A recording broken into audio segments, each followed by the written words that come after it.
Well, here at the Grove, for a number of years, we had a young woman on staff. Her name was Ashley, but then a few years ago, Ashley got married and she moved to Southern California, and now she and her husband have a little 3-year-old girl named Kinsley. And just after Thanksgiving, Ashley says that they were out shopping and they saw Santa for the first time. And Kinsley, 3 years old, it's really the first time she can remember meeting Santa. And Santa asked the question he asked every kid, what do you want for Christmas? And 3-year-old Kinsley says, I want a duck, all right? And here's the thing, Ashley says, I have no idea why she wants a duck. I don't know where we're gonna put a duck. I don't know what made her infatuated with ducks. But ever since then, every time they see Santa over the last month, and Kinsley goes to Santa, and Santa says, what do you want? Kinsley has been saying, I want a duck. And then this past weekend, they were out shopping, and they came across Santa again. So they let Kinsley go for the last time before Christmas. And Santa says, what do you want? And of course, Kinsley says, I want a duck. And Santa says, I'm not making this up. Santa says, today is your lucky day. I'm giving out ducks to everyone who comes today. And so here's Kinsley with a duck. It's a Christmas miracle, isn't it? What are the stinking odds of that? All right, I share that because this month we're in a series that we've titled Eve of a Miracle. And our series is not just about expecting a miracle. It's about God still working miracles. You can't talk about the Christmas story without talking about miracles. But the problem is, a lot of people don't talk about miracles much anymore. In fact, I think there's a lot of people that don't believe in miracles. There's even people that go to church that actually don't believe God still works miracles. Now, they don't go to this church. They go to different churches. But those people are out there. And I'm here this morning. It's nighttime, isn't it? I'm not used to doing it. I'm here tonight to remind you and convince you that you still worship a supernatural God who is in the miracle working business. Miracles are the currency of heaven. God is still working miracles.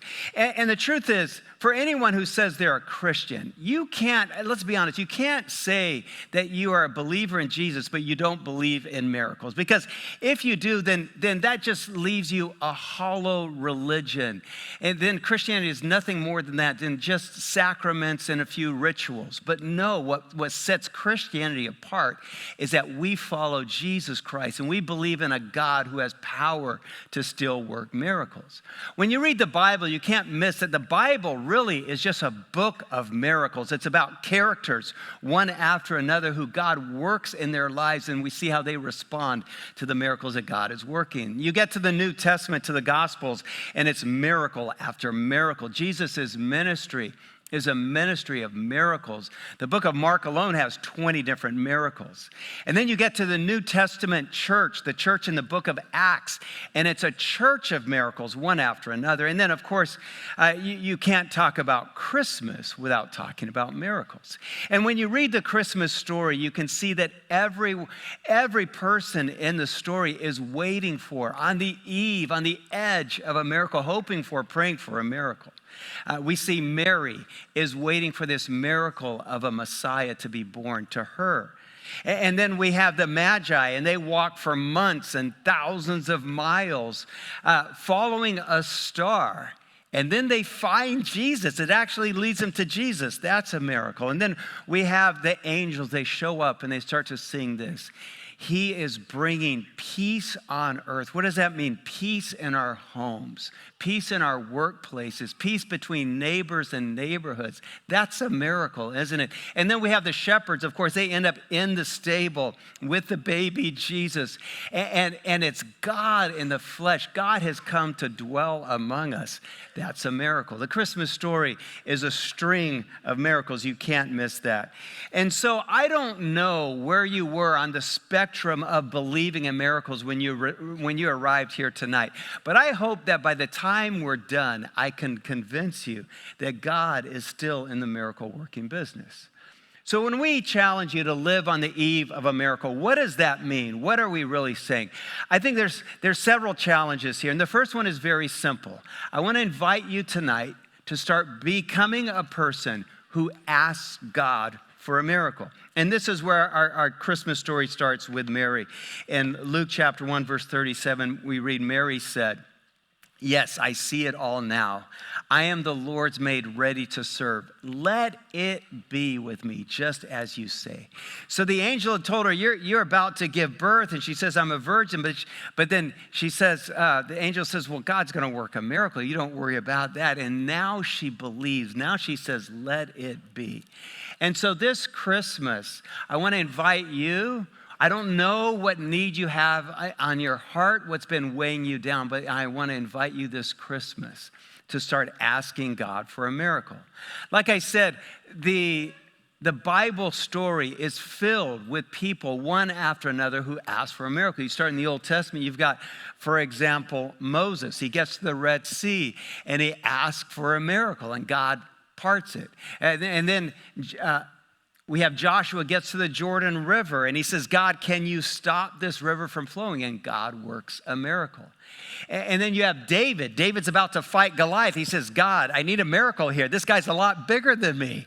And God works a miracle. And then we have short stories, small stories, like Hannah's story. Hannah can't have a baby. And she prays and she pleads with God. She asks God for a miracle. Could I have a baby? And God works a miracle and she has a baby. The Bible has story after story like that. So if I ask you tonight, when was the last time you asked for a miracle? When did you actually ask and believe that God could give you a miracle? I learned early on in my marriage with Veronica that if we're going to experience a miracle, you've got to ask for it. And you've got to ask for it over and over. As I share Hannah's story in the Bible, her story is a lot like our story. Because we had been married for about 4 years. And we decided that it was time to have kids. We felt like we were getting really old. We were about 25 at the time, and it was time to have kids. And so we started that plan.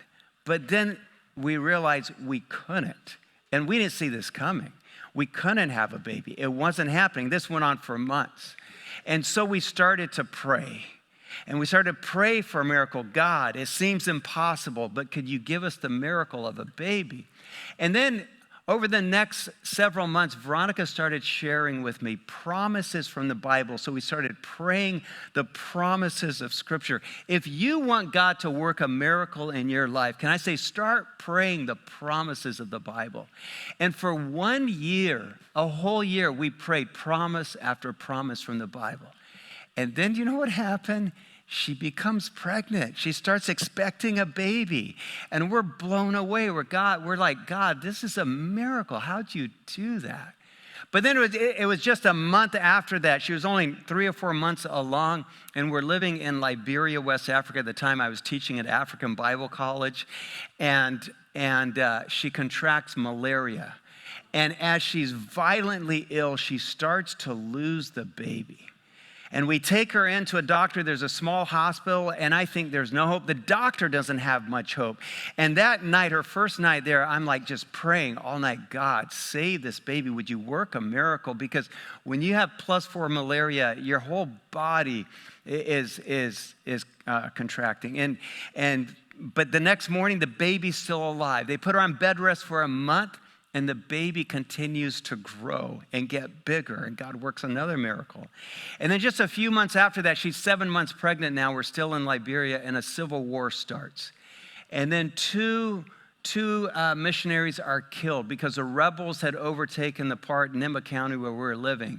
And so now we're behind rebel lines. I told her, I said, Veronica, we've got to leave. We can't stay here anymore. And so I said, God, can you work a miracle and help us get through rebel territory? They had taken over the whole county. And so for 2 hours, we drove as fast as we could to get out of there. And we made it, and it felt like a miracle. We flew right to La Mirada, California, and Veronica delivered in the La Mirada Community Hospital, and we had our first son. And still, when I see him, when I think about him, I think he's a miracle. And I share that to remind you that not just is my son a miracle, but your son is a miracle. Your daughter, your baby girl, your baby boy is a miracle. Your life is a miracle. And if that's true, then I want to encourage you today to start believing in a God who works miracles. And so ask him for a miracle. That's my invitation this Christmas, as impossible as it might be. The angel says this to Mary next. This is verse 37. He says, with God, nothing is impossible. And I love that word impossible because I don't know how many times something feels impossible to you, but here at the Grove, over and over, we faced situations that felt impossible. And now I relish it when someone says, oh, that's impossible, because I want to say, oh, you just wait, because God's going to work a miracle.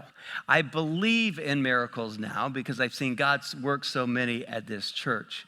And maybe today you're facing something that feels impossible. And I want to say, bring whatever it is that is impossible in your life right now, bring it to God and say, God, could you give me a miracle?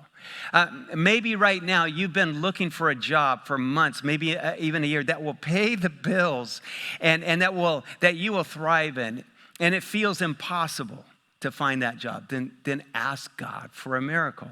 Or maybe your finances feel overwhelming. They feel impossible right now. Then ask God for a miracle. Maybe you have been sick, or someone that you love has not been well, and it feels impossible that they will ever heal. Then ask God for a miracle. Maybe there's been conflict in your life, maybe conflict between you and a friend, or maybe there's even been conflict in your family, and it feels impossible that you will ever reconcile. Then ask God for a miracle. He is a God who works those miracles. Maybe your marriage has been strained and the love has been lost, and it feels impossible that there will ever be love in your marriage again. Ask God for a miracle. Maybe it's your husband or your wife does not know Jesus Christ, and you've been praying for them for years, but their heart seems hard, and it seems impossible that they would believe in Jesus and give their life to him. Then can I say today, start to pray for a miracle. Start to ask God for a miracle. And then here, once you've asked for a miracle, then I want to challenge you with this next. Then begin to expect a miracle. Now, as I say that, it feels a little presumptuous, doesn't it? To say, God, I'm expecting a miracle. But that word really is just about believing. It's about having the faith that God still works miracles. I've learned that when you have faith, when you expect a miracle, that God actually will do it. I learned that from my mother and my father. My mother's here tonight. It's great to have my mom here for Christmas. And her motto and my dad's motto, as they built 3 Christian colleges in Africa, their motto was, for 50 years, their motto was faith in action, God in motion. You've heard me say that. When you have faith and you believe that God can work a miracle, he does it. In Luke chapter 1, verse 38, we read this: Mary believes and says, I am the servant of the Lord. Let it be. Do you see how Mary is believing and expecting a miracle? Now, Luke 1:45, Elizabeth says over her, she says, you, Mary, who have believed, you are blessed. Mary is ready for a miracle. She had been doubting, but now she's a believer in miracles. She's expecting a miracle. Sometimes, instead of expecting a miracle, I think we expect less, don't we? We expect less of God. We expect less of ourselves. We expect him to only answer small prayers. And I want to say, no, start expecting a miracle. I've talked to some people who say, well, Palmer, this whole faith thing, I'm a realist. I like to be more practical. You can't lead a church on so much faith. Things are going to go bad, okay? I heard that for 20 years here. But God keeps working miracle after miracle at the Grove. So I'm a believer in the miracle. In miracles. For example, this worship house, in my opinion, the fact that it's even here and that you're here worshiping on a Christmas Eve, is a miracle, because for many years, I didn't think this building would get built. What happened is for 7 years, we met in a gym across the courtyard. It was a carpeted gym, so don't get me wrong, it was a nice gym. In fact, it was a gym, and we called it a sanctuary. So we called it a sanctinasium, and that's where we met. And we were holding 4 services in there, trying to fit everyone in. On Christmas Eve, there were people sitting out in the hallways, and I knew we needed a worship space like this, where we could come together and worship as one. And so we started making plans, but we needed 25% of the building costs for this and the other 2 buildings we wanted to build. That was $1.8 million. It felt impossible that we could do that. But finally, we brought it to our congregation. We said, would you help us do this? We're going to ask if you'd make a commitment to give over 3 years. And that Sunday, when we took the pledges and counted them up, they totaled $1.87 million. I was like, oh my goodness, that's a miracle. I couldn't believe it. I was so excited. I started to call different people at church, different leaders, just to share the great news. But then one of the first people I called, he answered the phone. I said, hey, you're not going to believe it. We had $1.8 million committed. I said, what do you think about that? Long pause, long awkward pause. And he says, well, Palmer, now let's see if they actually give it. I'm like, what? What? Just pouring cold water on a miracle when we're in the middle of one. And then just a couple of weeks later, I ran into our banker, and his name's Troy, and he said, hey, so you've been talking about this worship house. He said, are you going to build it? I said, you bet we are. People just committed $1.8 million, $1.87 million. It's going to get built. I said, why do you ask? He said, because I ran into somebody from your church, and it was actually the same person I had called who had just poured cold water on the news. He said, I ran into him, and I asked him, I said, hey, so are you going to build this worship house? And this gentleman said to me, he said, oh, absolutely not. That worship house is never, ever going to get built. But here we are, here we are. God still is in the miracle business. Don't doubt God, don't mess with God. Don't question God. And so I put it out there for you. Start to expect a miracle. Expecting is about having faith and believing. In Luke chapter 11, there's this incredible interaction between Jesus and Martha. Martha is a sister of Lazarus. Lazarus has died. He's Jesus' friend. And Jesus shows up, but he shows up kind of late. Lazarus has been dead for a while. And so Jesus gets there, and there's still a crowd at Martha's house.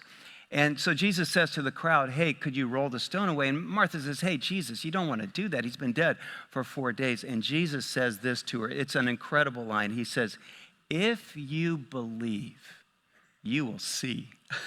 Think about that. I want to say that to you. If you believe, you will see. Expecting is about believing. I don't know what miracle that you need God to work in your life right now, but ask God for that miracle and then believe that miracle. If you believe, you will see. I want to leave you with this final thought on this Christmas Eve, and it's this. If you are going to live on the eve of a miracle, then start to embrace the miracles that God is working in your life. I think sometimes God is in the middle of working a miracle in your life, and you doubt it, or you miss it, or you take it for granted. But I don't know if it's ever hit you. Sometimes it hits me. Hey, this is so incredible. We're in the middle of a miracle right now. And Mary, when we read her story, we read that she moves from being a doubter to one who embraces the miracle. Here's what she says. This is from the Message Bible. And Mary said, I'm bursting with God news. I'm dancing the song of my Savior God. I'm the most fortunate woman on earth. So why all the dancing and singing from Mary? Why is that? Because she's realized I'm in the middle of a miracle. It's the same with Miriam. This is Moses' sister. I mentioned the Red Sea. And when they cross the Red Sea, what's the first thing that Miriam starts to do? We read that she starts dancing and singing because she's realized that she's in the middle of a miracle. And like I said, I wouldn't believe in miracles if I haven't seen God do so many miracles at this church. And it just hit me a couple of weeks ago that all of us here at the Grove right now, we're in the middle of another miracle. And maybe you haven't realized it yet, so let me tell you what hit me. So 3 years ago, all of you, I think most of you know that we started a college, a Christian college on our campus, Justice College. And, starting a college, a lot of people said, that's impossible. So the very idea, it felt impossible. And then we're able to purchase 6 acres right next door here with 5 homes for dorms, and that felt like a miracle. But then we needed to renovate and refurbish all those rooms in those houses, every bit of it, to make them dorm rooms. And I thought, how are we going to do this? So on one Sunday, we asked people, I have a picture here, to adopt a dorm room. And we had dozens of dorm rooms that needed to be adopted. And on one Sunday, hundreds of you adopted a dorm room. And then we started to renovate them. And hundreds of you literally showed up on different Saturdays and Fridays to start doing electrical and stucco and tile floors. And you did plumbing and trenching and landscaping and painting. It was crazy what you did. And I thought, God, we might be in a miracle. I can't believe this is happening. But that was the spring of 2021. We still had 0 students enrolled, and September 1st was coming quick. But then on September 1st, in 2021, we had 61 students enrolled. And I thought, God, this is a miracle. We might be in the middle of a miracle. Every dorm room was filled. Every IKEA bed that you helped us get was filled with a student. And it felt like we might be in the middle of a miracle. And then 2 years later, we completed our accreditation, which in the education world, that's at rocket speed. No one had ever heard of a college being accredited in 2 years, but it happened. And here we are. So here we are now celebrating, because we're not just Justice College anymore, we're Justice University. And I felt like, God, it's amazing. Brian, it feels like a miracle, doesn't it? And then this happened last month. This was a great moment. So we have, maybe you don't know this, but we have athletic programs at Justice College. We have volleyball, soccer, basketball, because sports is one of the great avenues of sharing Christ around the world. Plus, I like to think that I'm an athlete. In my mind, I was an incredible athlete when I was younger. And in many ways, I thought of many different professional sports I should be playing right now. Just a few bad decisions from a few coaches set me back. But because of that, it's one of the reasons we have athletic programs here. And this happened last month. Our basketball coaches were able to schedule a game with Weber State. Now, maybe that's not a big deal to you, but Weber State is a Division I NCAA university. They play in the big dance all the time. And here we are in Ogden, Utah, playing Weber State. And I'm at home here watching on ESPN Plus. I'm watching Justice College on my big screen. I'm going, God, this is like a miracle. I don't know what's happening. And then I knew we were in a miracle a week after this, because a week after this, our college ministry director, Andrew, asked 2 of our students to share their testimony, to share their story. And this is Junior. Junior got up on stage right here. We have chapel every Thursday. And Junior is from El Paso, Texas. And Junior started to share his story. And he was raw and honest about his struggles in high school and how his heart was a million miles from God. But then he came to Justice College, and he said the Tuesday night reconcile ministry started to change him. He talked about his Bible professors and how that started to change him. He talked about worshiping here at the Grove and how he's a different person now. And I thought, God, you're working. This is a miracle we've been praying for, and it's happening. After Junior was done, then Kezi got up. Kezi is from the country of Malawi. And I didn't know Kezi's story. And she said to the students here that morning, she said, a lot of you know I'm from Africa, but you don't know that I grew up an orphan. She said, I didn't have a mother and a father. She said, but a family in Blantyre, Malawi took me in. And then I was able to get a scholarship to high school in San Diego. And in San Diego, she got to know a Malawian pastor named Noel, who's a graduate of African Bible colleges, Malawi. And Kezi says that Pastor Noel told her, and that's Kezi in the middle there, Kezi, you have to go to Justice College. And so this last fall, Kezi started at Justice College. And as she stood here talking to our students, she said this. She said, my life, my story of being here right now, it's a miracle. It's a miracle that I've gone from being an orphan in Malawi to being with you here at Justice College, at Justice University. And then she looked at our students and she said, you are a miracle. And I love that she reminded them of that. Because you are a miracle too. And you worship and follow a miracle working God. So not only do I want to invite you this Christmas Eve to ask for a miracle, I said embrace a miracle. Especially embrace this miracle of God sending his son Jesus to be born so that when you believe you can have eternal life. Would you embrace that miracle of faith and belief and eternal life in Jesus Christ? That I hope you take seriously tonight.